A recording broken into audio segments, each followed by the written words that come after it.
नमस्कार, आप देख रहे हैं आज तक। आपके साथ मैं हूं सईद अंसारी। स्वागत है आपका दुनिया आज तक में। आज हम आपको दिखाएंगे टर्की और सीरिया में आए भूकंप से भारी तबाही, लेकिन उससे पहले नजर दुनिया टॉप 10 पर।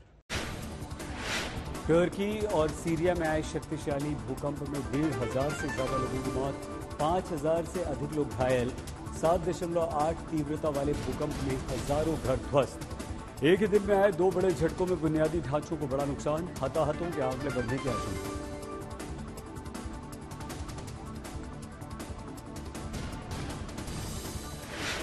भूकंप से तबाही पर दुनिया भर के देश टर्की सीरिया की मदद के लिए आगे आए।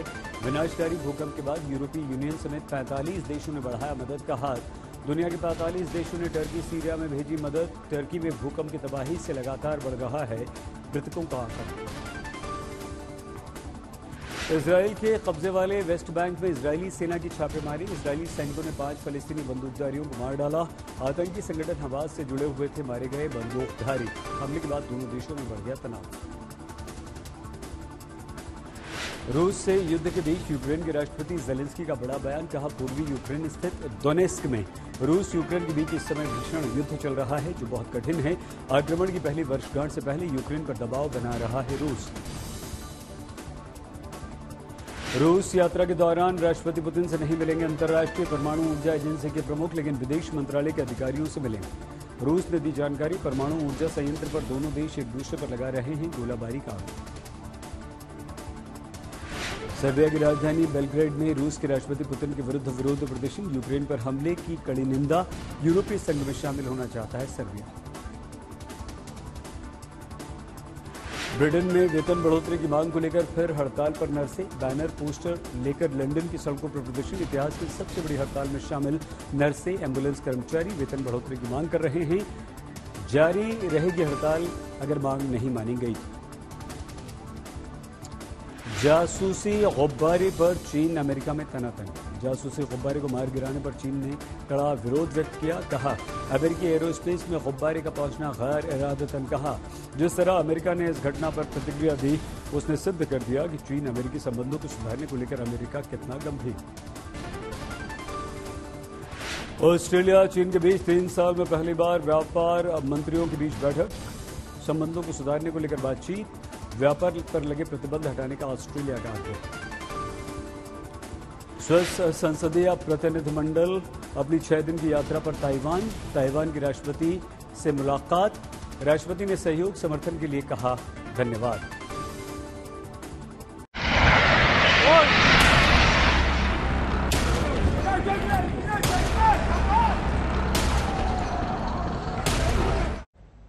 टर्की और सीरिया में आए शक्तिशाली भूकंप ने जबरदस्त तबाही मचा दी। इसकी तीव्रता रिक्टर स्केल पर 7.8 मापी गई। तेज भूकंप से शहर पूरी तरह मलबे में तब्दील हो गया। 1,000 से ज्यादा लोगों की मौत हुई, 6,000 से ज्यादा घायल हैं। भूकंप के बाद टर्की में इमरजेंसी की घोषणा कर दी गई।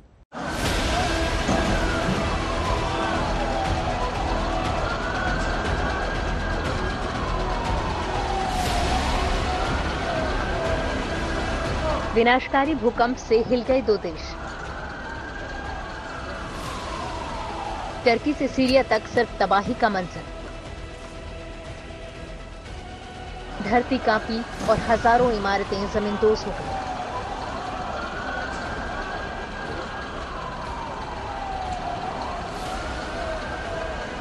भूकंप से तबाही की ये तस्वीरें टर्की के अलग अलग शहरों की हैं, जहां पर शक्तिशाली भूकंप ने जमकर तबाही मचाई है। ड्रोन से ली गई ये तस्वीरें टर्की के दियारबाकिर और अदाना की हैं। यहाँ सब कुछ जमींदोज नजर आ रहा है। सबसे ज्यादा तबाही एपिसेंटर रहे टर्की और उसके नजदीक सीरिया के इलाकों में देखी जा रही है।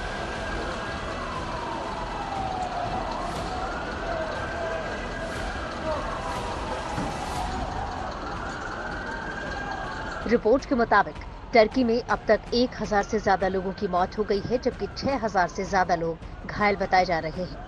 सीरिया में 400 से ज्यादा लोग मारे गए और 700 से ज्यादा लोग जख्मी हैं। दोनों देशों में मरने वालों की कुल संख्या 1400 से ज्यादा हो गई है।